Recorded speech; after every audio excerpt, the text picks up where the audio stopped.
Pessoal do nono ano, nosso assunto de história ainda vai ser concluindo a nossa explicação sobre elite cafeeira, coronelismo e as desigualdades que tanto essa elite e o coronelismo proporcionou em nosso país.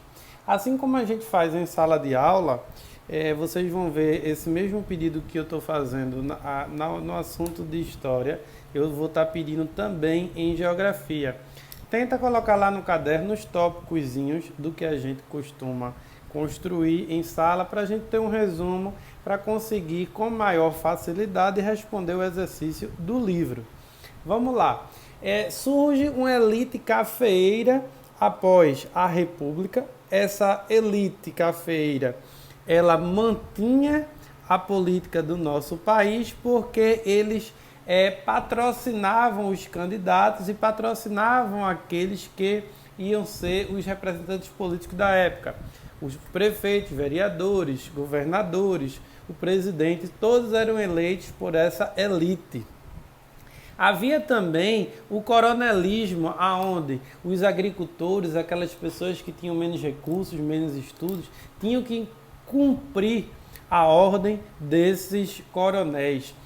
Na hora do voto, eu já expliquei a vocês o voto de cabresto, aonde estava lá o voto aberto, só os homens poderiam votar e esses eleitores eles eram intimidados. Em praça pública, todos levantavam a mão para o candidato A, candidato B, e o coronel e os seus jagunços estavam aqui vigiando para saber se esses agricultores iriam ou não votar em seu candidato. E por que o voto de cabresto? Porque era colocado no burro, não sei se ainda é colocado hoje, o cabresto. Como se fosse algo para tapar a visão do burro, do animal, e ele só poderia olhar para frente, ele não poderia olhar para o lado. Aí comparando com o assunto da gente, o agricultor ele não poderia escolher, olhar outros candidatos a não ser aquele candidato que fosse beneficiar o seu patrão.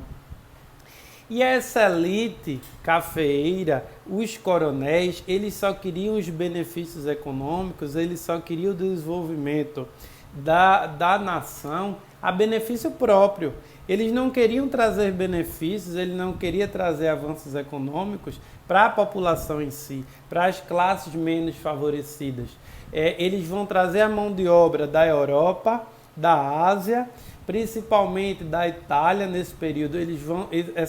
Essa mão de obra vai ser bastante efetiva na agricultura, vai substituir a mão de obra escrava, porque a gente já viu no capítulo anterior que houve a abolição da escravatura e o nosso país fica sem uma mão de obra para poder manter a agricultura e a economia do nosso país.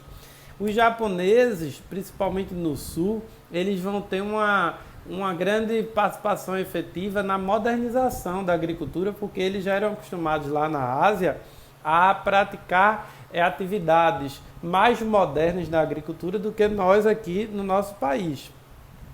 E aí a gente vai ter alguns investimentos na questão estrutural do nosso país, a gente vai ter alguns investimentos na parte urbana do nosso país, mas para que tudo possa fortalecer e beneficiar ainda mais essa elite cafeeira, a economia do café e esse grupo de pessoas que tinham uma situação econômica mais priorizada.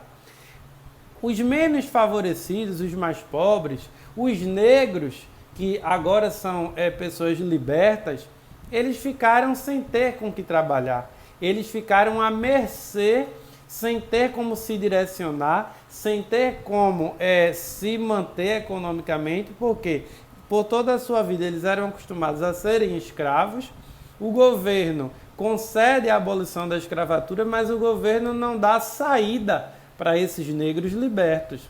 Aí eu vou ter agora o surgimento das favelas, eu vou ter uma maior efetivação na desigualdade econômica no nosso país, pessoas ricas tendo muitos benefícios da sociedade, tendo aí uma vida muito priorizada na questão de conforto, de benefícios, enquanto os negros e pobres vão se aglomerando em pequenos espaços com poucos recursos. Diante dessa explicação que eu estou dando, vocês conseguem responder página 34, 35 e 36 do livro de História. Respondo a essas páginas com essa explicação, o assunto não está difícil. Se houver alguma dúvida, repete outra vez esse vídeo para tirar essa dúvida. Façam a leitura dessa parte que eu estou falando, elite cafeeira, coronelismo e algumas desigualdades que começam a surgir no nosso país, e que vocês respondem essas 3 páginas. Um grande abraço. No próximo vídeo, que é da explicação de geografia, eu também dou direcionamento para o assunto de filosofia. #fique em casa.